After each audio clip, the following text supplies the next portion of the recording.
and welcome to Conversations in Close Protection with your hosts Chuck Randolph and Chris Story. Our goal is to engage the greater protection community, inspire innovative thought, and as always, continue the conversation around all things close protection. Let's see what the guys are talking about this time.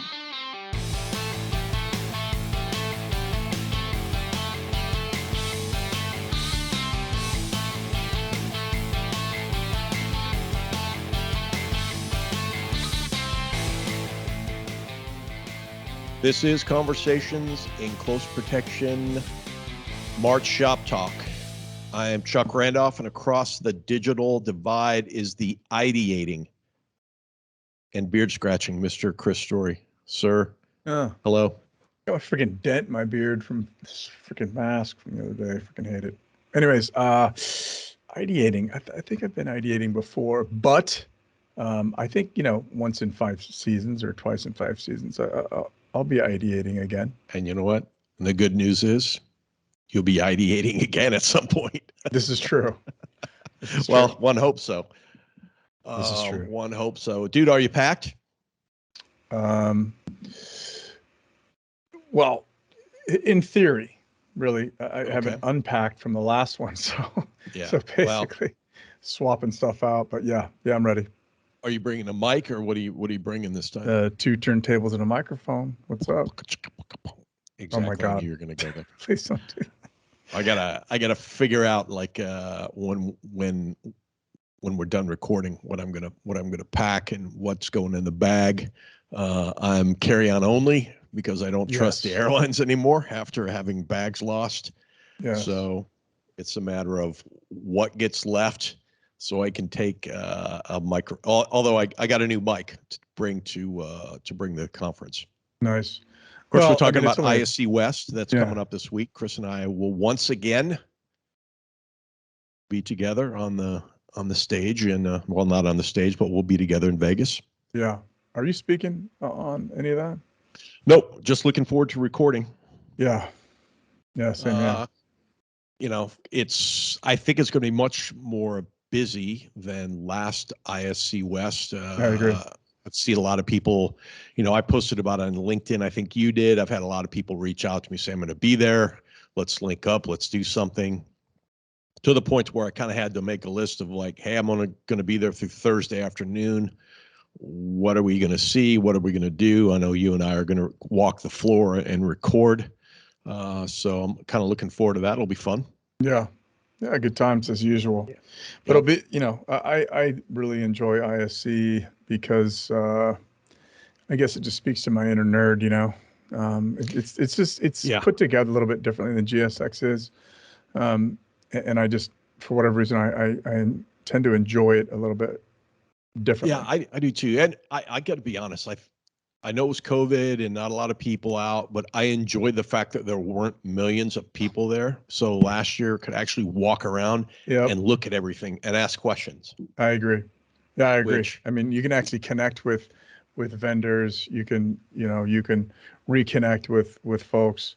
I like it. I don't like it being just packed like a freaking herd of, wild elephants and other animals moving through the freaking arc. It's not that's not awesome to me, but we'll see how it shakes out. I got something the other day. I know you'll love. We have a lot of we've had a few authors on the show. And we have some authors that follow us, and we maintain good relationships with those folks in the industry that are writing or want to write. So I saw this the other day, and I purchased it, and it is awesome if you're old school. That's awesome. And I don't know if this will come across, but it's a keyboard that that's freaking crazy. And it feels like, and if you ever had an old school typewriter like your mom or dad or your grandparents did, and it feels and acts just like an old school typewriter. Nice.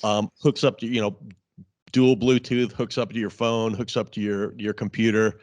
Immediately. When you hit the return slide, does it? No, it doesn't. The whole thing or no? Okay. I was that's the one flaw. I was like, if you hit the bar, it should return, but it doesn't. All it does is it's backlit, and it will do a bunch of different backlit things, but for the look and feel, I mean, it is, and I'm not going to say where I got. I mean, if protectiontalk at outlook.com, if you're interested, I'll send you what it is. We don't get anything for it, but I loved it. I know we have a lot of authors that watch, and if you want to get that old school feel while you're putting out your next blog or trying to get your ideas out.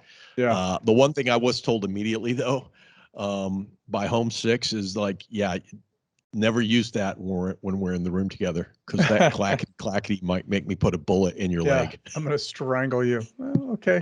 And I'm just like, I'm living my best life. Clackety, clackety. It's like, oh no, that shit stops. I'm a writer. Look at me. She's freaking. I'm a writer. Yeah. And then freaking, then, you see, then suddenly you start to relive all those things where the writers get smoked by the people around them. Right. So that's interesting. So I was just looking for it. I can't find it, but on Instagram, there's this kid that has developed this new keyboard. Mm-hmm.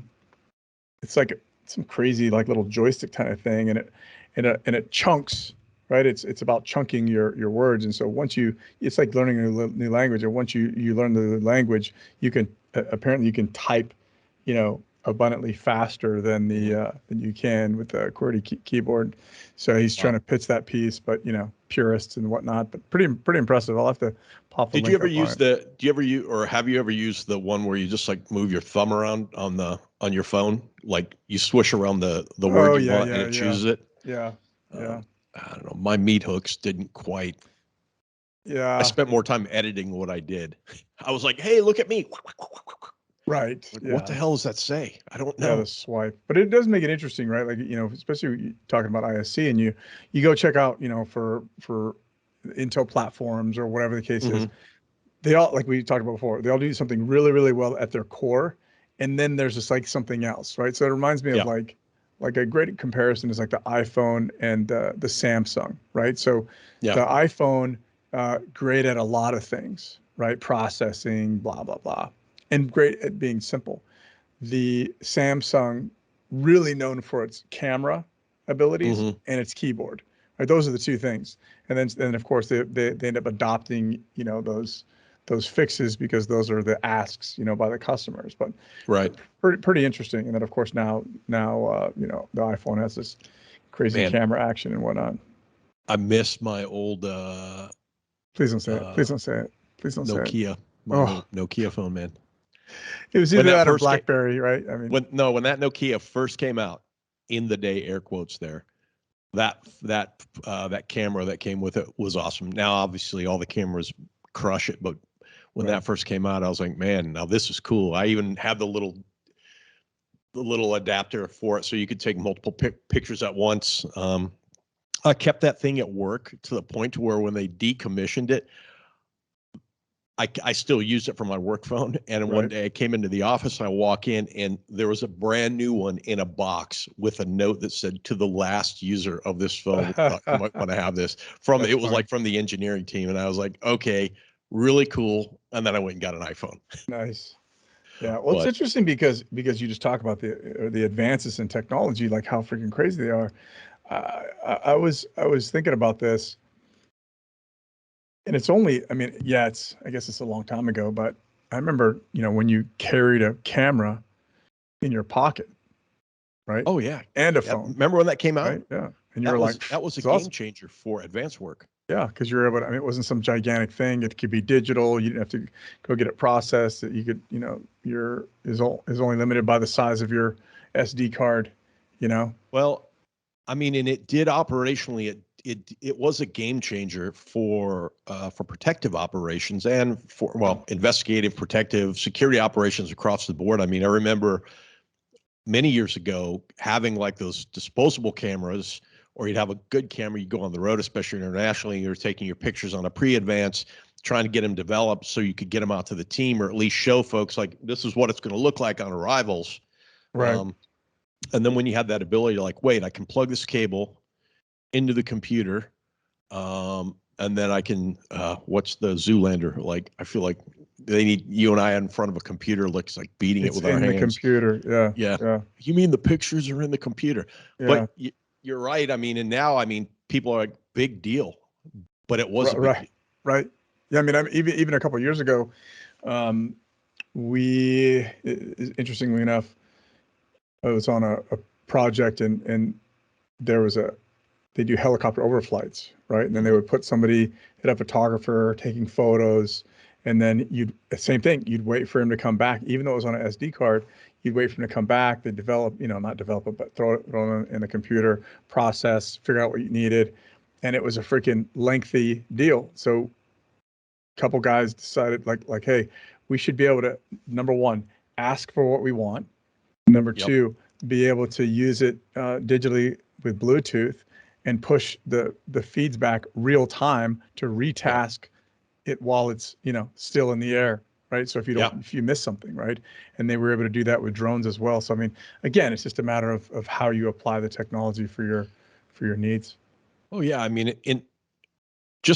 technology, cameras, overflights, all that. I mean, just in the time that probably both of us have been in an operations space, I mean, just the way it's changed. I mean, just think about Google Maps when that came out and the ability to go and look and say, oh, well, here's, when you do your pre-advance and you're doing your workup, like, hey, I can actually go, and in some cases I can get a curbside view of the place. Mm-hmm. So if you're doing that 5-minute advance, or like, hey, we don't have the money to send you on a 2-week pre-advance or anything, so you're there and you're like, okay, this is what I'm going to look for. You can set up your assumptions. So when you go in, you hit the ground, you're already coming with a set of questions, so you can streamline what you're doing. Right. I mean, it's amazing. And if you're and then you can put it in a shared doc that your team that you're supporting can ask for more, retask and say, hey, this is great, can you show me this, or whatever the case is, because it just prepares those folks even more, right? I mean, oh yeah, that's the especially important like piece. you're right, especially the share doc, I think, is amazing, because hey, as you write it, somebody else can then look at it immediately and start asking questions on the side, and then okay, Right. I'm going to go right back out and figure out what we're doing. I mean, it's awesome. I mean, Right. I've heard of some people saying like, I wear a GoPro when I do advanced work and do video. I mean, I don't know that I'm quite there yet, but I maybe can see a day where like machine learning or augmented reality becomes a thing where, Chris's glasses and you're walking through and say, here's what arrivals departures look like. Right. And the team, is sitting around, and you can, here's Chuck. He's the guy at the FBO. Here's what it looks like. Here's what we're going to, what are your questions? And we get some advanced level briefings like that. I can see it. I think you and I will see that day. Yeah, I agree. I mean, even if your 2-minute person is there and you're able to access that on your own Google Glass or what type of glasses you're using, but so I'm able to see even 25 yards ahead of me, I can see what's happening. Or you're like, hey dude, I'm having an issue up here, and you can log in and see real time what you're seeing, right? And see if you have to shut the principal away or whatever you need to do. So pretty interesting. I was at a briefing in which there was like, it was what could we do with augmented reality? It was kind of like, here are ideas. So it was like, I guess prototypes is the best way to put it. And somebody was wearing glasses, and the simulation was, hey, look, it's emergency work, first responders coming into a chemical factory, and they needed to shut something down. So essentially they have their glasses on, it's smoke filled, and it's almost like a video game. Here's an arrow pointing.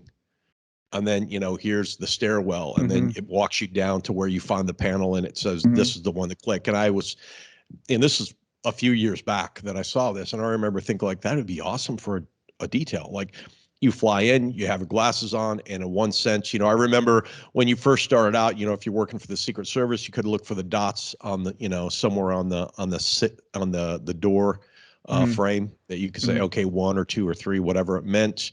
Other people would put like a little scratch or something, so you knew which door to go in and what was going on. But can you imagine, like, here we are in the stack, maybe it's 2 of us, maybe it's 1, and as you're walking, the doors start popping up, and then like, oh, this is emergency evac car is here. Over here, the door flashes. This is the door we're going. If flashes green, it's safe to go inside. Flashes red, there's too many people right there. Hold. Again, these are probably things we'll see. Right. It doesn't even have to be visual, right? Because with your wearable, I mean, it could be one lens or whatever in any wearable, but it could give you, your pulses, just like your directions do in your watch. So it'll be interesting to see. if there's anything like this at ISC. Yeah, It'll and be I interesting to look see how that shakes out. Yeah, and I look forward to, as this comes out, we will be finished with ISC and probably prepping, a post ISC audio or video thing to put out. So I'm hoping that we will have experienced a lot of awesome things that we will be talking about and getting ready to put out right now. Yeah.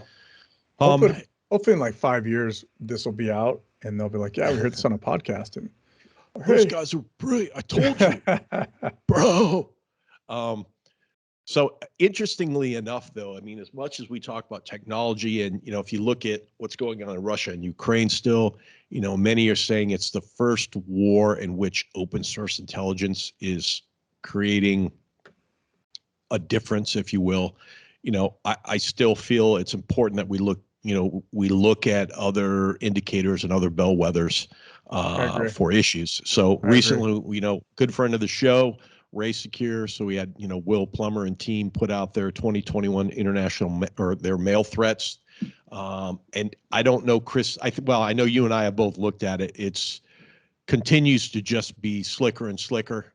And I think it's an important piece for anybody, if you're in the protection field, to make sure you get a hold of and review it and ask, like, how does this affect us? Yeah, I agree. I think the interesting thing is that for a lot of folks, it's really focused more on the corporate piece, right? But you can pull down your needs out of it, right? Because I mean, again, it is for a lot of, like, specifically corporate mail programs and government use cases, et cetera. But you can't ignore, well, I guess you could if you wanted to at your own peril, but you can't ignore the value of it, especially when, like you talked about as we opened the show, is that, look, it's been all Russia all the time, blah, blah, blah, but there's other threats that are kind of slipping into the cracks. Not slipping, but I would say, taking advantage of that all Russia all the time piece. So I think that's important to look at. And it is important. It's just like the 10K that we talk about. It's important for protectors to pull out of a tool what their use case is, and then, of course, how it connects to the rest of the organization or vice versa. Well, and in the report, I mean, I'll just quote from the executive summary. Over the past 18 months, hoaxes and legitimate dangerous mail attacks have affected Global 2000 corporations and government organizations alike. Viewed in isolation, dangerous mail incidents such as white powder letters that evacuated Subway's corporate headquarters or evaded government security to impact Dr. Anthony Fauci may seem one-off random events, but in fact, I think they're indicating in the report that white powder issues continue to be on the rise. I mean, and when you couple that with other reports, where you talk about the polarization or the demonization of the right and left extreme viewpoints, how that's exacerbated by media. By the way, Chris, I got an email the other day about a COVID briefing coming up. So if y'all didn't think that's still a thing, COVID is still creating issues and causing havoc within organizations who are asking for mandates that are then causing threats that are then threats directed at executives, which cause more work for protectors and protective intelligence folks alike, et cetera. Well, so I think that's an important thing to note, is that really it doesn't matter what you think about COVID. It's not going away. Right. I mean, it is a threat. It is a threat vector that needs to be addressed. And so whether you're COVID weary or Ukraine weary or whatever, is that, like, you can't ignore it. This is our role, our job, our profession. You can't just go, I'm tired of it. I don't feel like talking about it anymore. It's a requirement. Yeah, it is a requirement. Just like you said, it was a priority. Now it's a requirement, and it needs to be brought into the fold. I think what's important about the Raysecure piece is that if you can, because mail is usually an unchecked vector to your, oftentimes to your executives, whether it's external in, internal in, because we've talked about this before. What do I want to do? I want to get whatever my executive needs, get it to them as soon as possible, right? So facilitate. Yeah, exactly. So having a tool that can reduce the risk, at the edge of, or at least as far enough away in the system from your executive as possible, is helpful. Now, something else that I think the report is great. I think oftentimes when you get a well-written report like this, and there's others that are similar out there, that allows you to have a conversation. What I mean by that is like, Chris, you're the mail person, I'm the EP person, or the protective intel person, or the risk person. Maybe I'm all of it because it's a smaller organization. So I can take this report and send it to you and say, hey, Chris, this is the annual, threat from Raysecure. They're a known leader. I note some things in here I've highlighted. Could we have a cup of coffee and go over these? Because I'd like to see where we can help each other, instead of like, hey man, we got issues, we got to do this. Like, just create that conversation by which we can say, hey, here are some things that I've stemmed. I'd love to get your opinion because you're the expert in mail. Right. I just want to understand if I'm asked, whatever you can do to create that synergy, and then say, great, this is a gap. The gap is an opportunity for us to work together.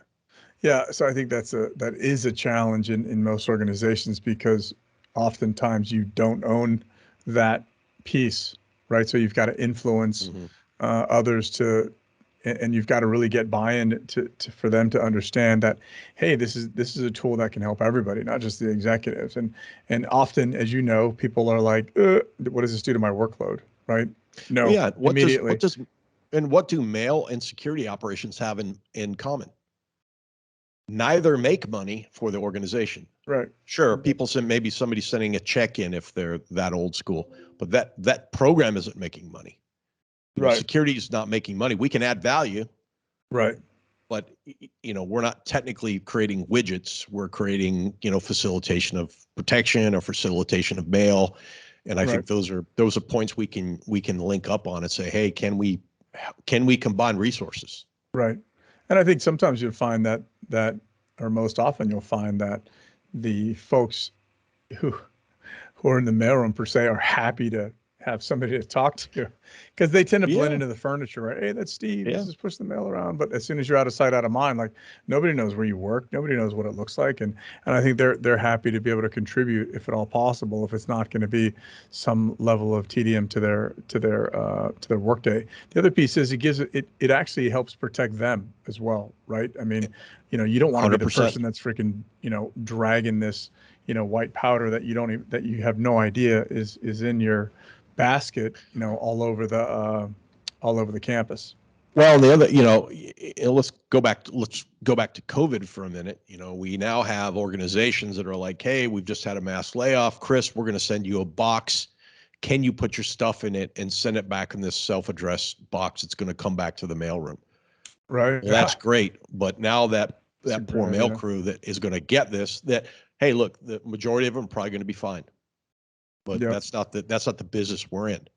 But it could be a few. I mean, could be white powder if that comes back. Could be the classic mail bomb, so to speak. Could be a computer that's set up that as soon as it gets inside the Wi-Fi, suddenly sends a signal, and now we have all kinds of other issues. I mean, all these things that suddenly are thrust on this poor mail team. That's like, hey, we just want to process and facilitate mail. But right. Well, I think so. Yes, but again, once they understand the tool and how it helps them do their job better, and then it also helps the organization be safer, I think then it there might be other objections, but I think combining those resources tends to be a positive event. Well, it's interesting too, in the report, Will and team talk about, first responders to mail, and he and I had a conversation about this, and I was like, well, I actually think these numbers are kind of skewed a little bit, because oftentimes the first response to a mail is an individual who may or may not have training to know what to do with it. So it could be Chuck or Chris who gets the mail. And so I understand the first responder, but the first response to the mail could be somebody who is ill prepared to deal with it. Not saying they're not smart, not saying they're not capable. They're just ill prepared to deal with. So again, this all creates a great, it's good information to know, because it's a bellwether, I think, for other threat vectors that we know about. But it's also a conversation creator that you can go and help figure out, what do we need to do about this. Right. Also, I mean, Well, if you're an individual contributor, it allows you to understand, like, what questions do I need to ask when I go into this organization to support them. yeah. Well, I think your piece about the first responder is that, this is a, you know, essentially a data-driven official first responder piece. And I think even the emergency, like Red Cross and those folks who you know support CPR, whatever. I think they call them. I think the term now is like immediate responder, right? Like the person who's Right. right there, and the first responder is that official training, trained authority, if you will, right? So Yep. I agree. That's probably those numbers are probably significantly skewed a little bit Yeah. in the report's favor, if you will. Yeah, and you go and you look. There's also a great piece in here about international mail, and why does that matter? Because of what happens internationally also affects the U.S. or affects North America, or so. It's just, and it's well done. There's a lot of great data visualizations in it. There's high-profile mail attacks that they discuss. So, you can go out and find. We can put it in the show notes or put it over on LinkedIn.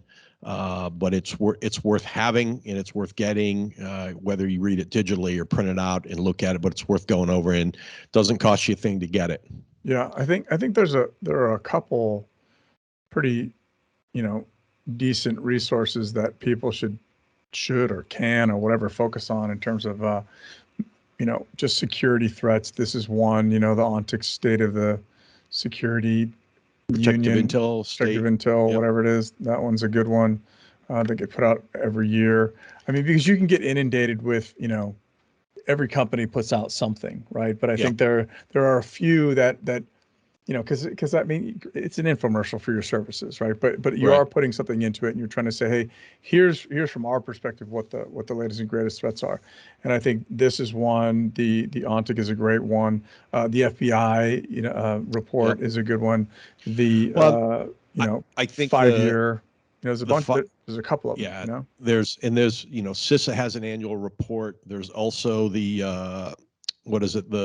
There's a annual intelligence report that comes from the DNI. And Right. again, that's super high level, but as we'll get to in a few minutes here, I mean, it's important to just, even if you just read the executive summary, to understand what are the trends, and then you write those down somewhere. So as you start looking at the news, you start looking at your feeds, you can say, oh, I see that. How does it affect me, my organization, or organizations I support? So that's the ideating piece, really. I mean, as you came up with that theme, is that's really what it's about. It's how do I expand, and I'll use a term that was at the Intel Summit, my aperture, to understand what my threats are. Just like it's like we talk about with the 10K, right? 10K is 100,000 foot level, but it allows me to point in different directions that the organization sees as risks, and I can look at those better.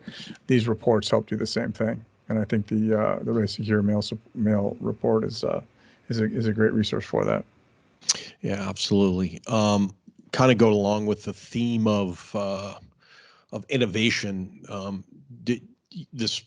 sent it to you. NPR posted something. I found it several other places, but I thought the NPR piece was did a good job of reporting on this deep fake video of Ukrainian President Zelensky asking soldiers to surrender. Now, obviously they quickly realized it was a fake. The accent was wrong. There were some small nuances. This is not the first time we've seen deep fake videos, but I think the important thing is that deepfake videos have not gone away. I mean, it's funny. You can see those where on TikTok or somewhere else where we're doing stuff, but I think it's going to be something that is going to continue to play out and cause havoc for those people that we've been retained to protect or pertain to conduct protective intelligence on. Well, I think it's just like CGI. It's like voice to text. It's like any piece of technology that's being developed, right? It's early stages, early days, and people are trying to refine it. And I think the deep fake piece is where it's used for nefarious reasons. But if you flip the script, likely you want to be able to have a movie that is all computer generated based off of, Mm-hmm. you know, whatever it is your sources or your source subjects are, right? And I think that, you know, because it could be so valuable in the future, it's very, very dangerous now, especially when we see that for the most part, you know, it's the fastest to report what is going on in the mainstream media, not the fastest to report verified news, just the fastest to report. And imagine what would happen if somebody deep faked, you know, name your principal, talking about selling off all of their shares or resigning or stepping down from whatever they're doing, what that would do to a marketplace. Yeah. And then what that would value. do ultimately to, well, stock value and then the threat level of the individual. Right. You know, not everybody's going to be, gosh, dang it, I feel bad, Chris. I wish that wouldn't have happened. Like, oh my God, I sold all my stock and it's my retirement. Right. Or it's my mom's retirement, Right. and I lost everything. You know, yeah. Yep. I'm not happy. Right. I mean, and we're seeing that now. If the stock dips 2%, you know, people will freaking, you know, be angry about that, you know, and send in comments and whatnot. We dealt with something years ago in which somebody had put out a video of, you know, person we were responsible for protecting, his death. And it somehow got randomly reported. And this is pre-deep fake and all that. And the things went ballistic, only to realize it was a video that was put on by some students. And the part about our principal was only like the opening salvo of something else they were trying to push. But anyway, we got it sorted out. But, you know, I just thought of it when you said that, like, what's the immediacy of, oh my gosh, this happened. Right. And now you're like, wait a minute, no, that's not us. It's fine. They were, you know, people were worried about stock prices, the whole 9 yards, and it's a thing. Yeah. And the thing about those is, like, if you think about it from like an information operations point of view, if I'm an adversary, you know, I want to affect your network. Your network doesn't necessarily have to be the one that your internet relies on. It could be your it could be your comms network, your branding network, whatever it is. And I start flooding it out that, hey, Chris is supporting Russia. Well, before you can get in there and figure out like, hey, what's going on, you have all these issues have been created. And then from those issues, you've now got, you know, deep state conspiracy folks, anything going on. And then you might retract it. And it could take months for that or weeks for that to clear up. Well, and I think, imagine, you know, because most people are essentially headline readers, right? Like most people aren't going to do the next step in order 180 to characters. Yep, that's it. That's all I need. That's all I need. So that part is could make your life pretty miserable if you just react, you know. And the other thing too is, like, it could create doubt, because sometimes, like, my goal as an adversary, it may not be like I need to crush you. I just need people to doubt you. Yeah. So next time Chris comes on, they're like, is that Chris or is that a deep fake? I don't know. So we're not, you know, and again, all this ultimately is the threat environment that affects, you know, the principles or the things that we're required to protect or to monitor. So, and it's, again, we were, you know, talking about the good things a couple minutes ago that we're going to see from future tech, you know, and this continues to be something that's popped up years ago, but will continue to probably be a nemesis for us as well. Right. Yeah. I mean, it gets more complex. Yeah. And it will continue to. You saw, now you brought this up, and I thought it was interesting that the DA has dropped the murder charge against that Denver TV station guard, which is this is kind of a big deal. They dropped that second-degree murder charge. So what do we know about this, Chris? Yeah, well, so I think this was a big deal about the quote unquote, well, not quote unquote, but the unlicensed security guy in Colorado that, you know, killed the protester, and they stated that since the protester used pepper spray, at least in this article, that it couldn't be second-degree murder. I don't think they agreed that necessarily would be self-defense, but again, you know, it's kind of hard to prosecute that when somebody already opened the door, right?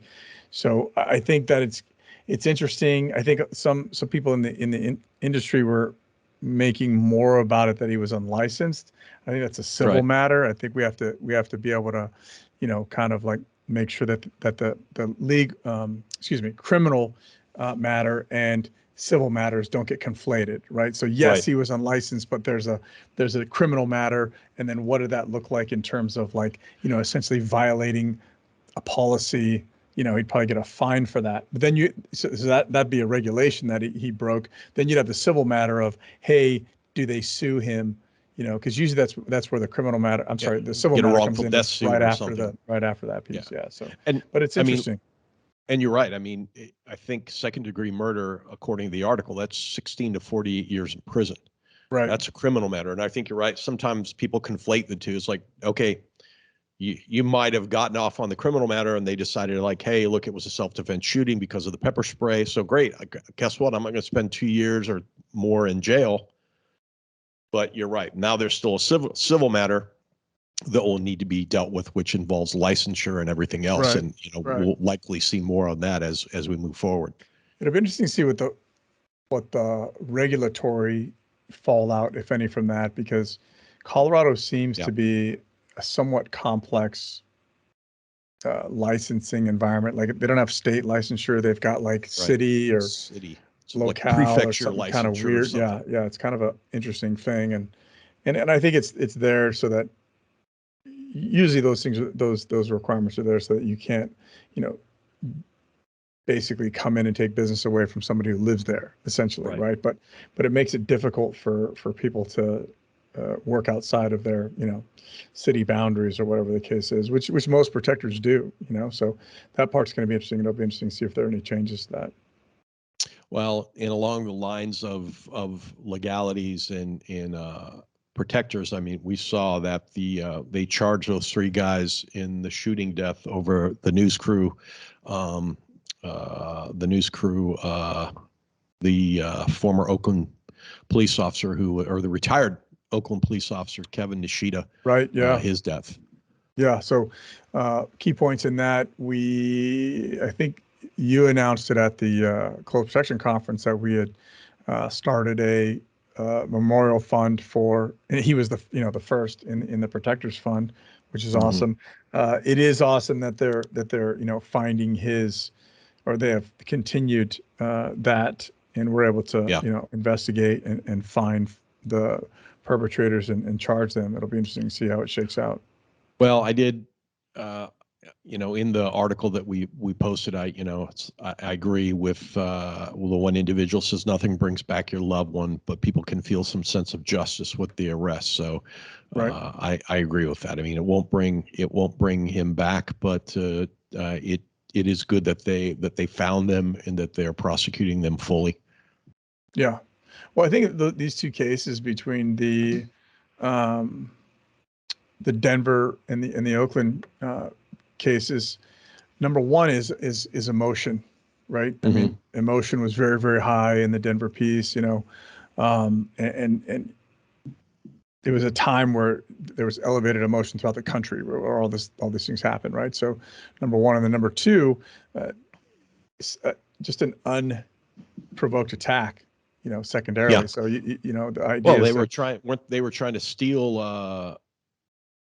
They were trying to steal equipment from the news crew, right? Right.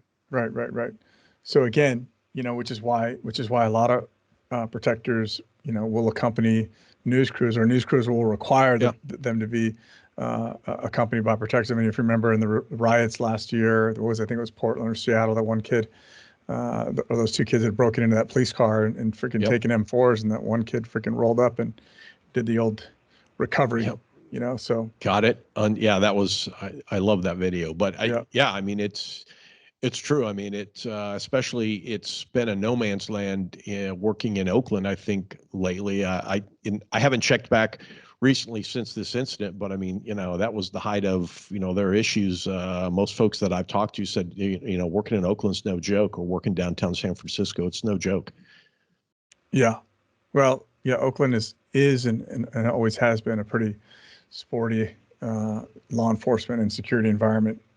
Well, I think that there was another news article before that talked about Nishida's death, and they were saying that there were like similar thefts have been reported, and they were talking about some regional, I don't know if they went so far to say like a regional organized band of thieves or something that, were breaking in and doing snatch and grabs on merchandise and high-end stores and other things. So I think it was just an opportunity that went wrong. And on that, I know they had put out a reward for information leading to the arrest of anybody that was involved in Nishida's killing. So again, we're glad that they've found the perpetrators and hope that they get prosecuted to the fullest extent. Yeah, absolutely. Something else, I think, kind of going back to something we were talking about earlier, which was, things like the deep fake and why we care about that. So there's a great article about companies that were united against Russia in the Russian invasion of Ukraine, and it was in the Wall Street Journal, and we should probably post that, or maybe I'll post that prior to Thursday so folks can read it, which it's a rather lengthy article, and I know we were just saying like most people only read headlines. This is one that's probably going to take, it's probably going to take 6 or 7 minutes to read, or I think Wall Street Journal has the option to listen to those, but essentially it kind of goes through and talks about why, executives or CEOs of Fortune 500, Fortune 2000 companies that are lining up to say, hey, we're no longer going to do business with Russia. Or there's a few in here that continues to do business, and then they indicate why. Most of them are because they want to help keep information flows going.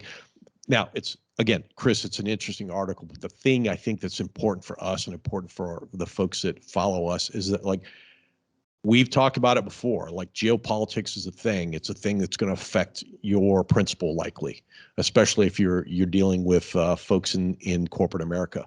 And a lot of corporate, a lot of our protectees and all that shy away from that, rightly so. Look, we're corporations, we're not geopolitical machines. However, as we move forward, the numbers and what we're seeing is that more and more, I believe these folks are going to be forced into the geopolitical stage. And as a result, the threat vectors are changing. Oh, yeah. I mean, I think this is, there's a positive and negative impact to almost everything that happens, right? And talking about I think we talked about the Ontic report earlier, which stated that, corporate leaders that make a decision can be disparaged, and corporate leaders that don't make decisions or take sides can be disparaged, right? I think in an environment which we really hadn't seen before, at least in our lifetime, where there was just an unprecedented avalanche of response by corporate leaders globally, against Russia's movements and actions, whether directed by sanctions, but I think you could say a lot of them were outside of what was needed or required by the sanctions. What risk does that incur down the road, right? I mean, and you can't say, hey, it was a benevolent act, cool, this is what we did. At the end of the day, most of our decisions incur some level of risk. So what does that look like in the future? And if you look at the, not only the state actor, i.e. Russia, and those that support, and they say, okay, great, you made the list.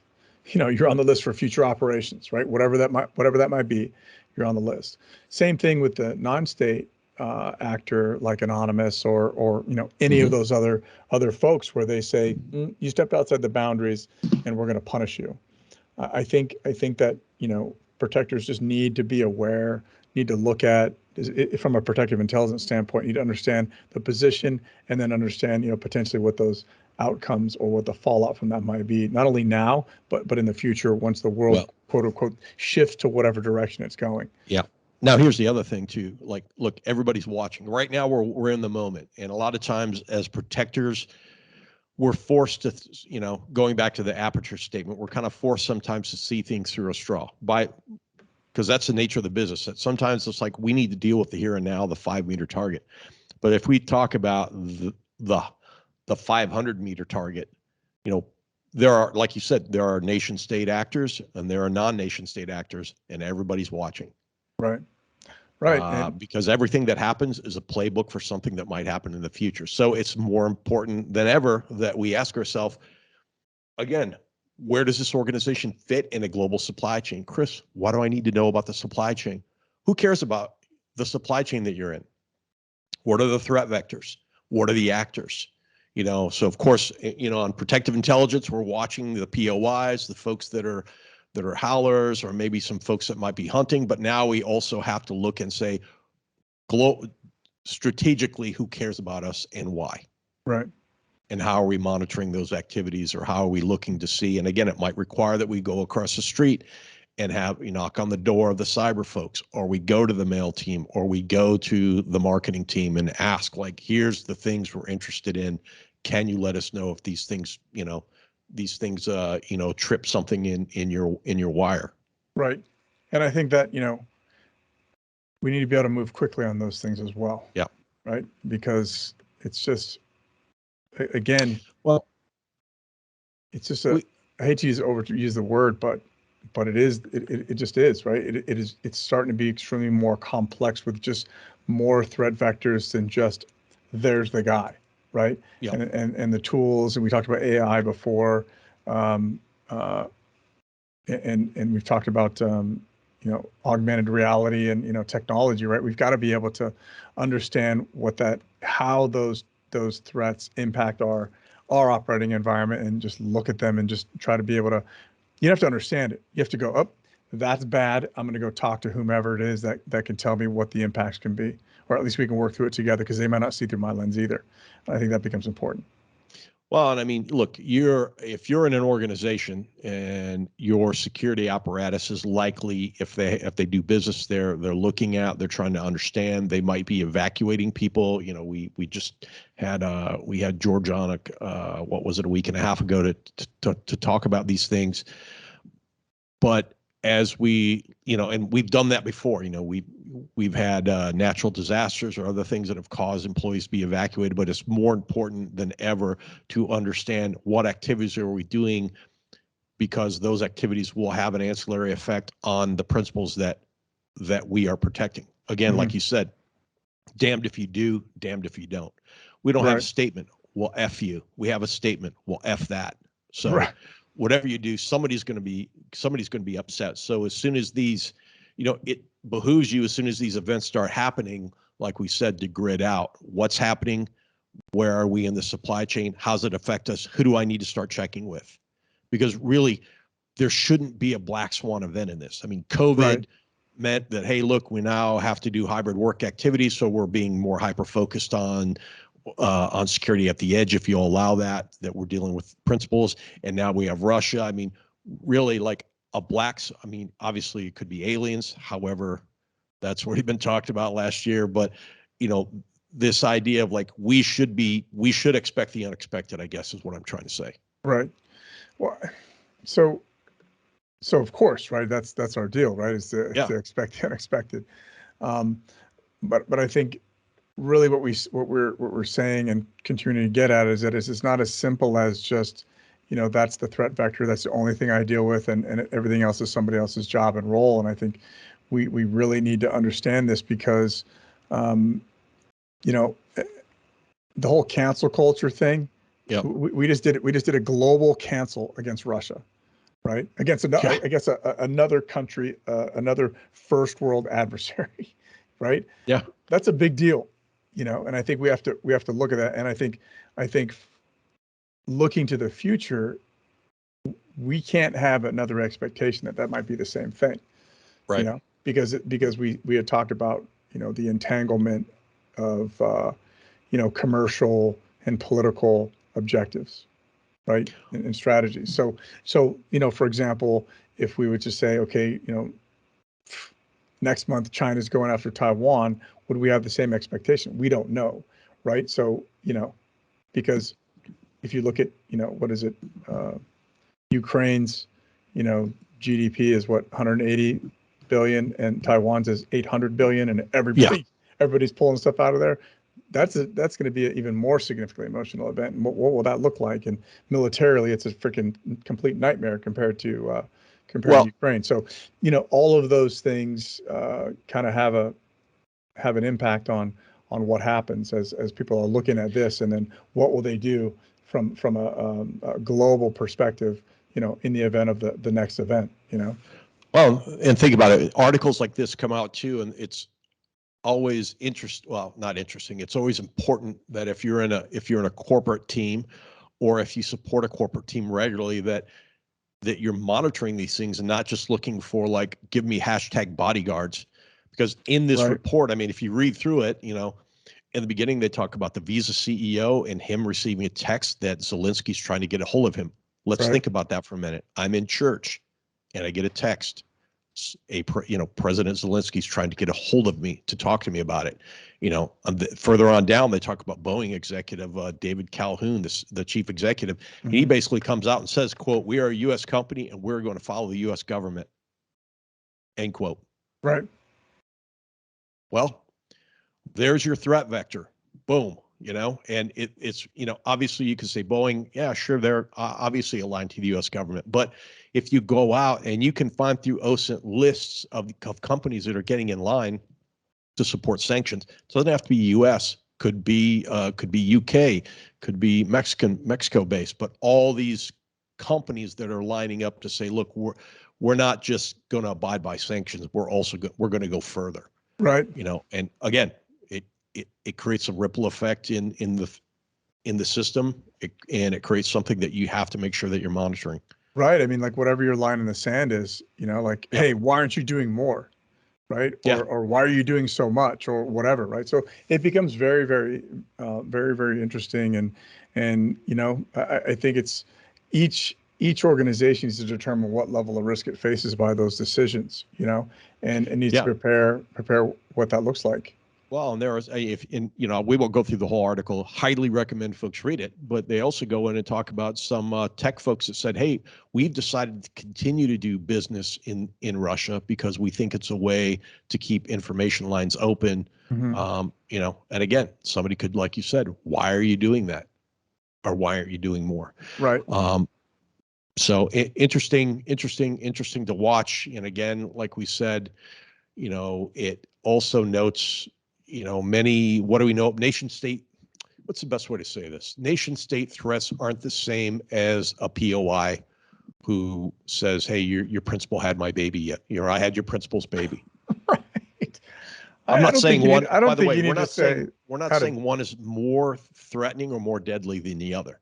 But again, the word we've been using a lot and you see a lot is it creates a more complex environment that you, as either a practitioner or a leader in security, needs to start asking questions about, what are we doing about this, or what do we know about this? Mm-hmm.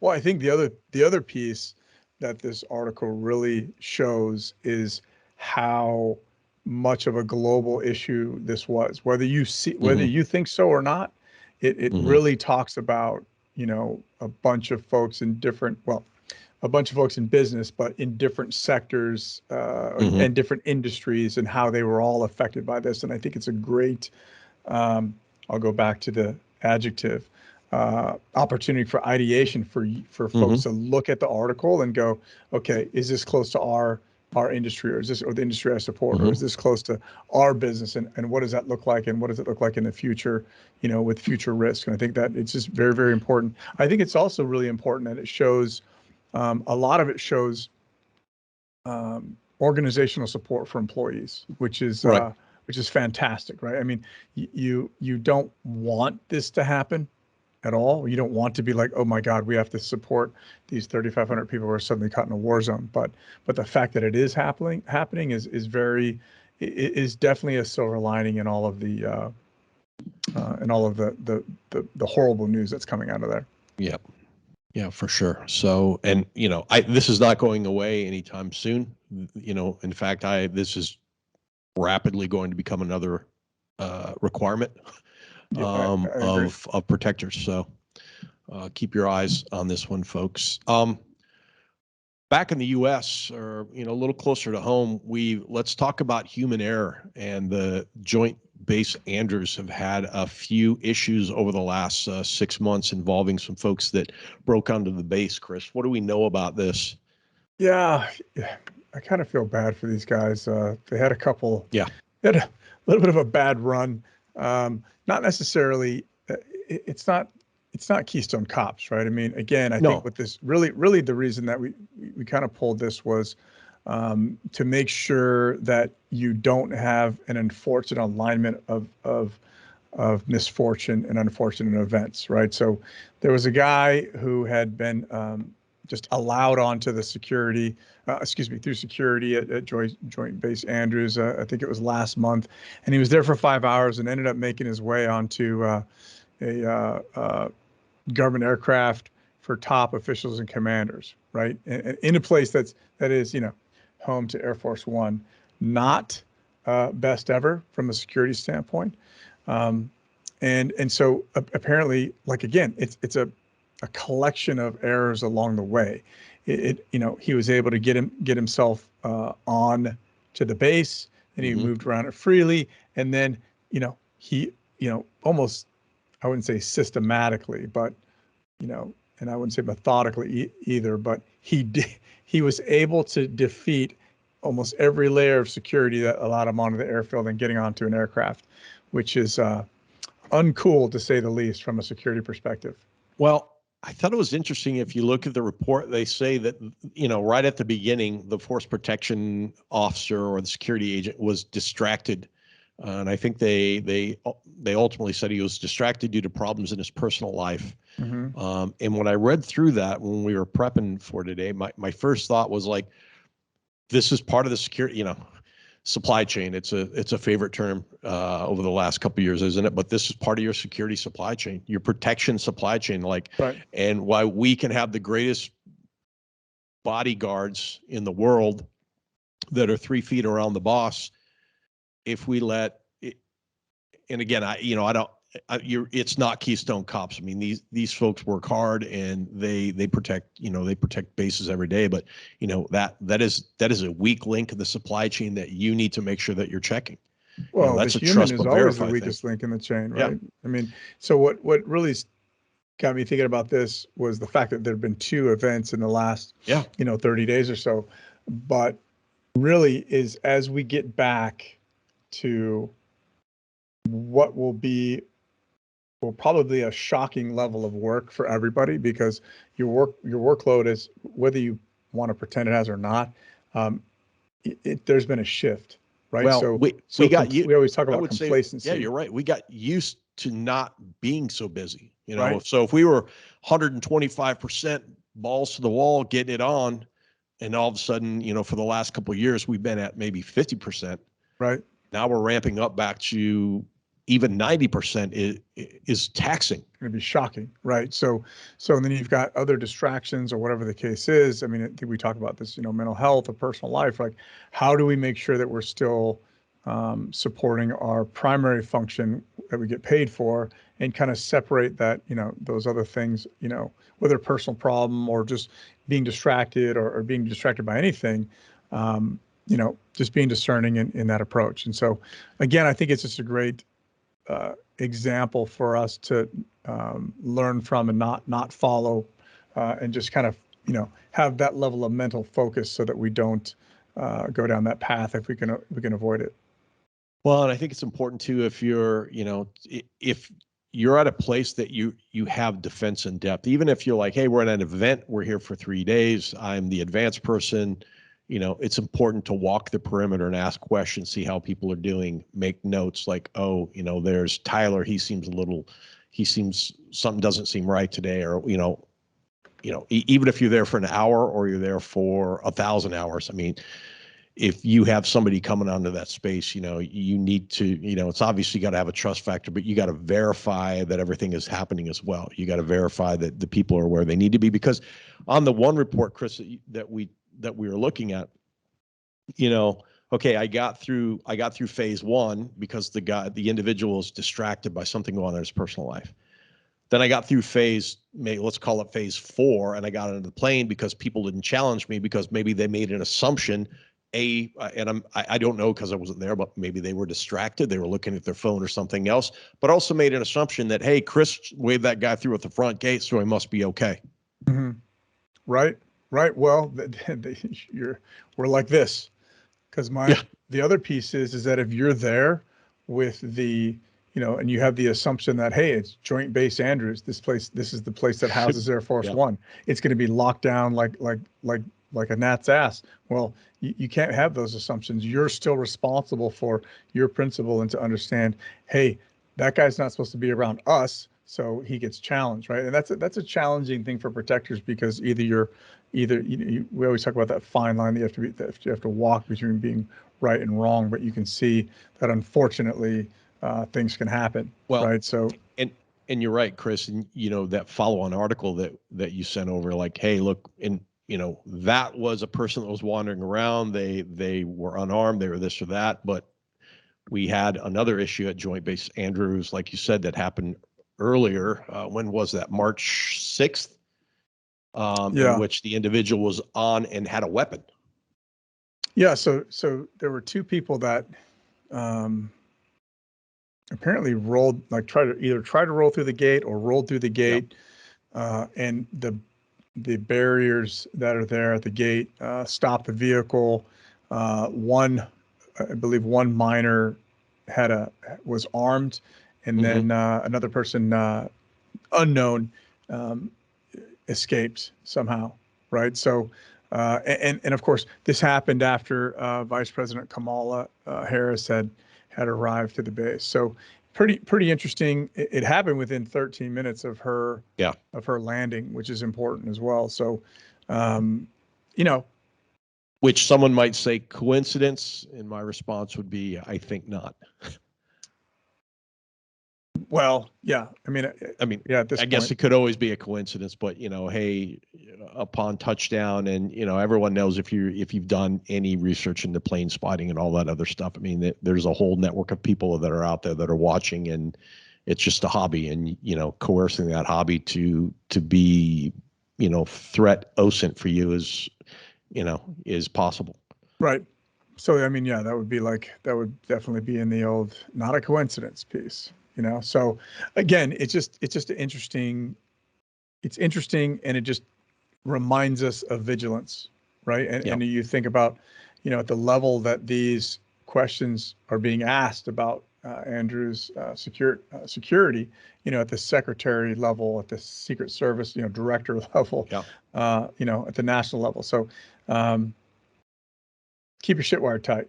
How about that? Let's move on. Well, and like you said, if you're there and you're working at, if you're working at an airport, and like, hey, there's an assumption because there's, county sheriff's deputies are here, or we have a highly respected security organizations that's manning the gate. I mean, dare I, tongue in cheek here, and I know Spencer's probably going to laugh, but I mean, don't fall into the safety trap that, oh, it must be good, these folks are here. Right. Always ask the question. Well, I think we have a pretty good, mantra, which really just says, not on my watch. Yeah, right? Absolutely. Not on my watch. And what does that mean? Not on my watch. I mean, and how do you extend that out to everything you do? I think that's a good point, Chris. Right. So nothing is going to happen to my principal on my watch, which means I'm not going to be complacent. I'm going to be proactive. I'm going to be inquisitive and ask questions. I'm going to take that extra time. I'm going to go back and see the FBO during the time it's going to land. I'm going to I'm going to take the extra mile to ask the extra questions. That's going to cause me to have an extra 30, 40, 50 minutes to do the things, to do that. I think that's a great point, Chris. Right. No, I didn't say right because I said it, but I'm disagreeing with you. I said right because I said it, man. That's right. That's right, mate. So, we earlier were saying, it's all Russia all the time. And while we're not saying that's not still something that's going to be on our minds and will continue to be our minds for a long time, we saw an interesting article in which a woman stabbed a date in a Las Vegas hotel in retaliation for the drone strike that killed the Iranian general Qasem Soleimani in 2020. That's interesting. They meet, obviously they meet, they get a room, things start happening. Apparently this young lady puts a blindfold on this man and then turn the lights out. Things are going where possibly he thinks they are. And then he feels a pain in the side of his neck. And she stabbed him in the neck, quote, for revenge against U.S. troops for the killing of Soleimani in 2020, that the police wrote in the report. That was a drone strike back in January 2020. But the thing I think that's interesting is, like, that was back in January 2020. We are in March 2022. Well, I mean, people have long memories about things that go bad, and short memories about things that go well. Yeah. I think it's interesting that just, how could that affect? And I think you had well, I'll let you say whether you want to speak on it or not, but No, go ahead. The personal life of your principal and how it affects it, and Matters. is it an insider? Because as soon as your principal is meeting that person, they're an insider, right? From your perspective, Well, not to sound corny, as soon as they're inside, they're inside. I mean, it's that simple. You're right. Right. So what does that look like? And I think, we're going to talk about it tomorrow, or on the next Clubhouse, which will be the last We Clubhouse. will have just talked about it. We were amazing, by the way. We just talked about it on Clubhouse. The difference between, SOPs and protocols, Right. For you to understand how you approach those things. So I think it becomes, this is interesting, especially as it aligns with, what we just talked about, which is corporate entities, and their support or lack thereof as perceived by other people, right? So you're the CEO of ABC Telecom, and you decided that you're going to allow, you're still going to continue to allow Russian communication because of, the free flow of information. Right. Well, then suddenly you hook up with, whoever on a blind date or whatever, and now they blame you for not. If you're not with us, you're against us, right? So right. You get blamed for that. I mean, you can kind of see how that might happen, in the world of just human nature. Well, I'm thinking about it from like the threat intelligence or the threat management point of view side of things on this too. A couple interesting things from the article that I had seen is, one, they met on a dating website, Plenty of Fish. According to the police, she has no tie to the Las Vegas community. So I don't think she was a sex worker, although I don't know. When she was talking to the police, so obviously there's probably I'm going to make an assumption, that there's some mental health issues. Of course, that will probably come out later in court documents and stuff. But she told the investigator that she just, quote, wanted revenge, end quote. And she had been listening to the song Grave Digger, which gave her the motivation to carry out her revenge. Nice. Well, so I think we also have to look at what is not stated in the article, right? There's nothing about the victim. It doesn't say, right, anything about what the victim did, what their association was, etc. So as a thinking or an ideating person, I would make an assumption that this person was either in the government, support of the government, blah, blah, blah, because it's, Las Vegas is a hop, skip, and a jump from, a place where they, are known to fly drones out of, et cetera. So again, it doesn't take a GED to figure it out, right? Or at least to make some assumptions based on what is in the article and what is not in the article, because I doubt that the subject here just decided to choose Billy Bob Rando and then be like, I'm going to do it live because of Soleimani. And I think, but I think the thing that's interesting there, and we could be completely wrong about this, but that's why we brought up the dating website, because again, someone is being, stalking or hunting for maybe a certain profile, right, or somebody fit the certain profile to meet the revenge. And Chris, I kind of go back to what we were talking about earlier. It's like, companies now have a play on the geopolitical stage, whether they want it or not. And, 2 years later, someone There it is. decides to take, and again, I'm going to assume this woman's not a deep state actor, but these things and these issues aren't going to go away, especially if you add mental issues or mental health issues as a result. Right. I think it's important, right? And the other thing that's important out of this is that just because somebody's not a threat now doesn't mean, or that you had an incident that happened, 2, 5, 10 years ago, doesn't mean that's still on top of mind for other folks. So just needs a little bit of respect. That's all it is. Yeah, let's move to the digital side. I saw, I think it was on the 17th, CISA put out a warning about possible threats to satellite communications networks in the U.S. and worldwide. And I quote, successful intrusions into SATCOM networks could create a risk in SATCOM network providers.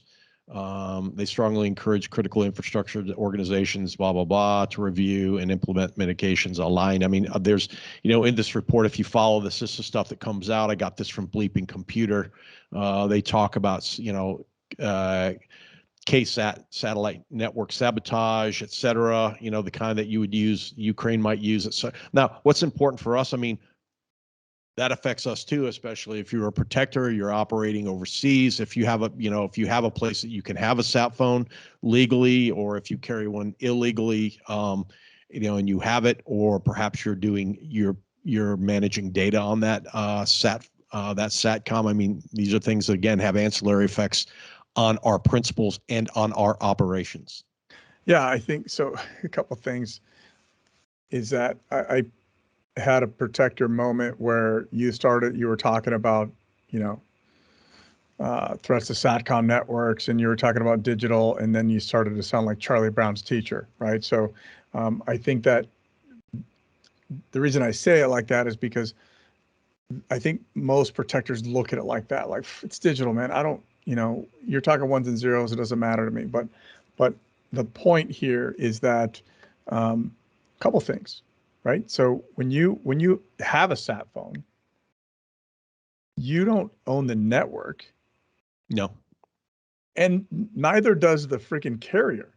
It's leasing satellites from other, carriers and other global satellites. So again, we have to understand, and I think the sat phone is a very, very good tool for protectors, as a alternate or contingency communication. But we have to be very concerned about, what is going over that network that you talked about, what the impacts are, and then of course what satellites are available, in the geographic area, and what do those backups look like if you're in the freaking, shit sandwich.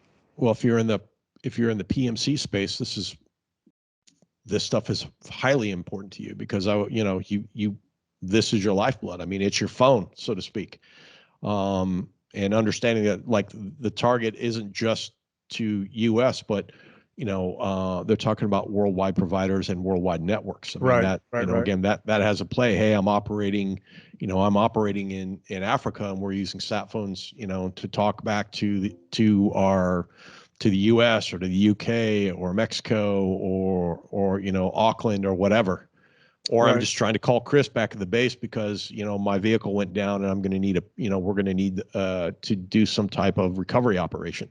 Right. And most folks don't know how to, run UHF or VHF radios.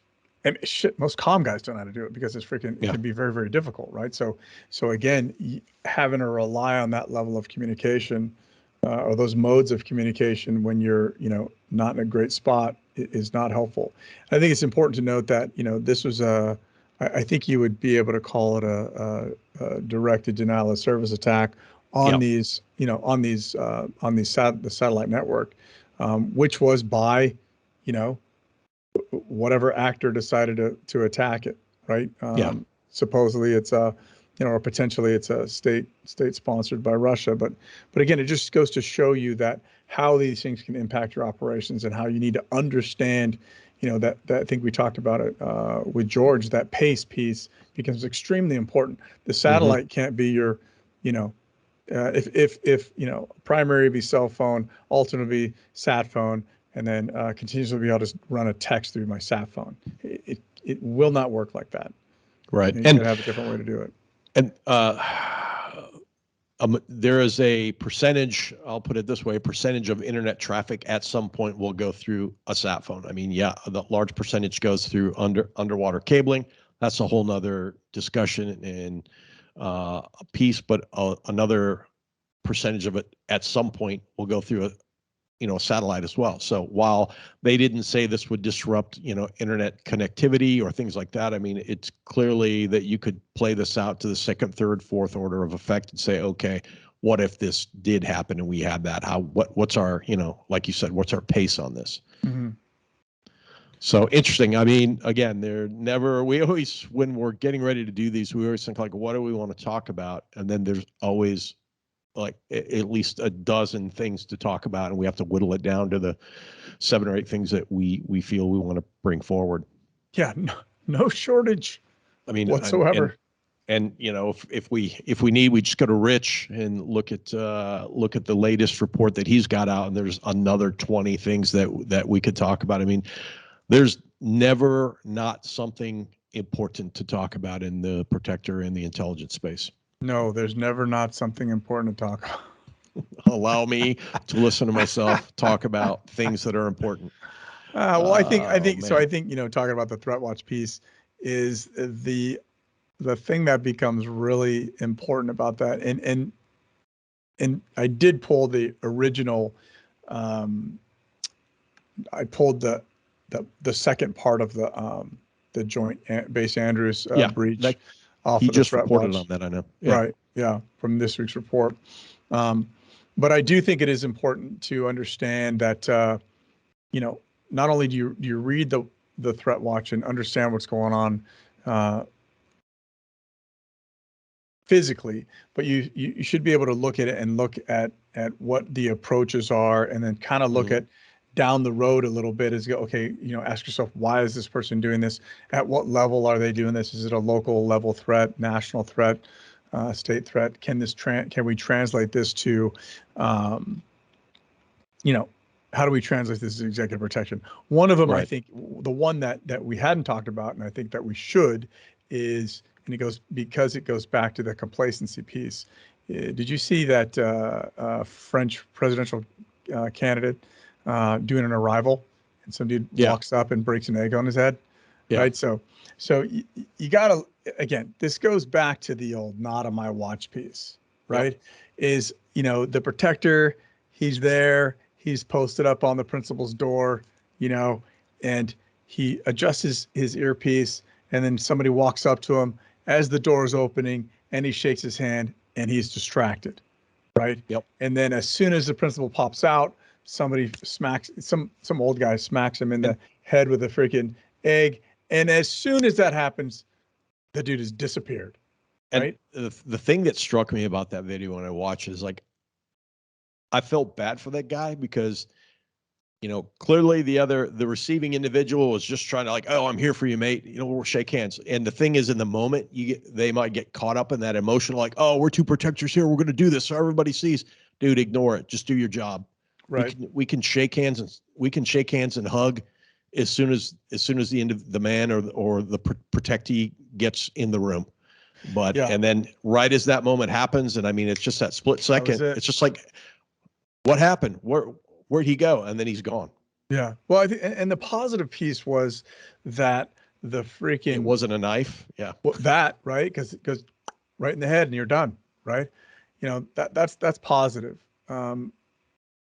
But I think it goes to show that response is not good enough, because it's after the fact. So if it had been a blank gun, whatever the case is, and they dump the guy, you're done. Yeah, and again, we try not to be Monday morning quarterbacks. We don't know what went into the planning. Then maybe they didn't have a chance to do any advance work, and the individual that reached forward to shake his hand was just someone to let them know, like, I'm here to guide you. There's so many things we don't know about what went into that. But I also look at it too. I'm like, where are we placing ourselves so that we can best provide protection?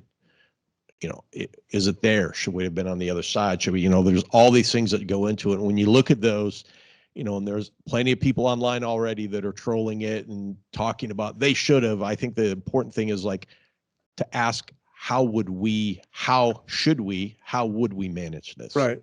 Yeah. And we talk about this before, is that we always hear, well, I woulda, right? And it's too easy. That's the easy part, because you already see what's happening, right? So placing yourself on the ground in that person's shoes is a completely different. We don't know what the constraints were. We don't know anything else was. You have all the intelligence in front of you. You saw it happen. So right. Well, I think the other important piece is the, like, because the clip I saw, I didn't see anything else. I just see it starts where the guy's there. Did he come from the right front? Was he I don't know, right? I don't know. And if someone has an extended clip of it, we'd be curious to see it, both for this, for us at the pod, and also, so that we could archive it at the IPSB. Right. So if you have that, please reach out to us at protectiontalk@outlook.com and link us to it, please. All right. So there are a lot of unknowns, right? But it does go to show you that a distraction can ruin your day. So we got to stay focused. Just like driving, Yep. What was that? And then it's over. But so, I mean, I don't know that we'll hear much more about that. I'd be curious to know more if it comes out. So it's definitely something that, we'll watch here. And I think it's a good reminder. So on that note, by the time this comes out, again, we'll go full circle. Chris and I will have just finished up ISC West. It was amazing, man. It was awesome. Should we do the review now? It was awesome. But we are looking forward to being there, and looking forward to having that episode in which we can kind of talk about what we saw from the floor, interesting individuals that we've met, and setting up some additional conversations as we move forward. Yep, I'm looking forward to that. It's going to be good. What do you like to see out of that? What do you like to look at? I always am a fan of emerging tech and thinking about how can we use this as protectors, but also how might it be used as the bad guys. I mean, there'll always be, there's always going to be the providers there that are, selling what they're doing. And I always think it's good to look and revisit folks to see, like, how have you improved? But I'm always interested in that's like, what is this like emerging tech that we see that can be utilized? Because a lot of it, is going to be more for force protection type things, or monitoring, or maybe GSOC or a VSOC type management. But I'm also interested in, like, what is this outlier technology? I think last year we still need to find some time to get him on the pod, but wasn't it last year that we saw the guy that had the glove? Oh yeah, the freaking. I mean, and just thinking about, like, glove. Yeah, how would that work in a situation, and asking, and then, you and I sitting down reviewing that tech, and then asking, like, how does this affect the space and what's interesting? What about you? Really the same, right? I mean, which is interesting, because next week on Clubhouse, we'll be talking about technology and EP, right? But I do like the emerging technology. I think almost the day of the technology stack is kind of going away. I like the disruptors that go out and they go, like, cool, I'm going to pull this part out of the stack and I'm going to enhance it. I mean, it's not really going away per se. You're always going to have these enterprise functions that are like, cool, we're revamping all the things and we're adding to all this. But I think the bigger and more interesting space is those folks who are, developing just one piece of technology to enhance the rest. And I think that's the part that I really like. And I like talking to those folks too, because they're very passionate about what they're doing. They're very passionate about their idea, and it's just, I don't know. I always, I like ISC. I always feel energized when I walk away from it, because there's a lot of ideas. There's a lot of ideating going on there, ideation, if you will. So we're such nerds. I know. That's all right. We can do that. This next week will be Nerdville. Awesome. Well, this has been Conversations in Close Protection, the March edition of Shop Talk. We've enjoyed talking to you about all the things. If you have ideas or you have things that you want us to talk about, or you have comments on any of this stuff we're doing, please reach out to us at protectiontalk@outlook.com. Give us your thoughts, give us your editorials, give us what you like, give us what you'd like to see. If you have an interesting adjective you'd like me to use, please send it. You didn't even have to keep it clean. You didn't even have to keep it clean. Keep it clean, man. With that, wash your hands, watch your six. Oh, my name is Chuck Randolph, and of course, across a digital divide, I apologize, has been the ideating Mr. Chris Story. Watch your six, wash your hands, and keep your head down. Good times.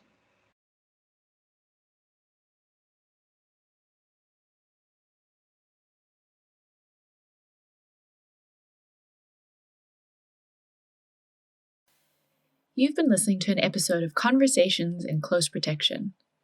Email us at protectiontalk@outlook.com and find us on your preferred podcast platform. Please take a moment and consider rating us to help others find Conversations in Close Protection too. Look for us on LinkedIn, Instagram, Twitter, Facebook, and other social media spots. Conversations in Close Protection is brought to you by your hosts Chuck Randolph and Chris Story. Our engineering editor is the mighty Aaron Peck. Please remember that all opinions expressed do not represent those of any organizations or companies the hosts are affiliated with. This is Rachel saying watch your six and keep your heads down.